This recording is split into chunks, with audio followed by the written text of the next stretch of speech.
তিউনিসিয়ায় work permit ভিসার ধরন, কর্মক্ষেত্র ও মেয়াদ। তিউনিসিয়ায় বাংলাদেশি শ্রমিকদের জন্য প্রধানত দুই ধরনের ওয়ার্ক পারমিট ভিসা দেওয়া হয়।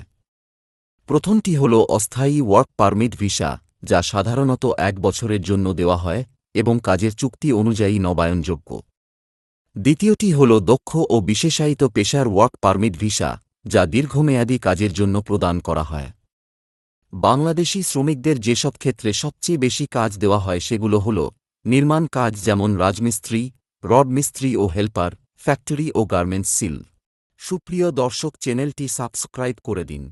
তিউনিসিয়ার ভিসার খরচসমূহ: ভিসা আবেদন ফি ৮ থেকে ১২,০০০ টাকা, ওয়ার্ক পারমিট ইস্যু ফি ২৫ থেকে ৪০,০০০ টাকা, মেডিকেল টেস্ট ৫ থেকে ১০,০০০ টাকা, পুলিশ ক্লিয়ারেন্স সার্টিফিকেট ৫ থেকে ১,০০০ টাকা, ডকুমেন্ট অ্যাটেস্টেশন ও নোটারাইজেশন ৩ থেকে ৬,০০০ টাকা, বিমান টিকিট ৫০ থেকে ৭০,০০০ টাকা, এজেন্সি সার্ভিস ফি ৮০ থেকে ১,৫০,০০০ টাকা।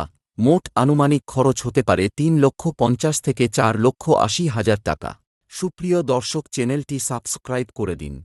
তিউনিসিয়ায় ভিসার মাসিক বেতন: অদক্ষ শ্রমিকদের ক্ষেত্রে ৫০০ থেকে ১,০০০ দিনার, যা বাংলাদেশি টাকায় প্রায় ৪৩ থেকে ৫৫,০০০ টাকা।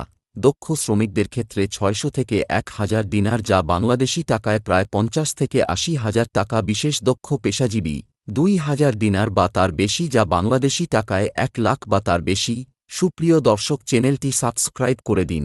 ভিসার সুবিধাসমূহ: বাসস্থান, চাকরিদাতার সহায়তায় বা নিজস্ব বাসস্থান, খাবার ও জীবনযাপন খরচ মধ্যম স্তরের, চিকিৎসা, স্বাস্থ্য বীমা ও সরকারি স্বাস্থ্য সুবিধা, ছুটি, সাপ্তাহিক ও সরকারি ছুটি সুবিধা, ভিসা নবায়ন, চাকরিদাতার সহায়তায়, প্রাপ্তি সময়কাল কয়েক সপ্তাহ থেকে কয়েক মাস। সুপ্রিয় দর্শক, চ্যানেলটি সাবস্ক্রাইব করে দিন।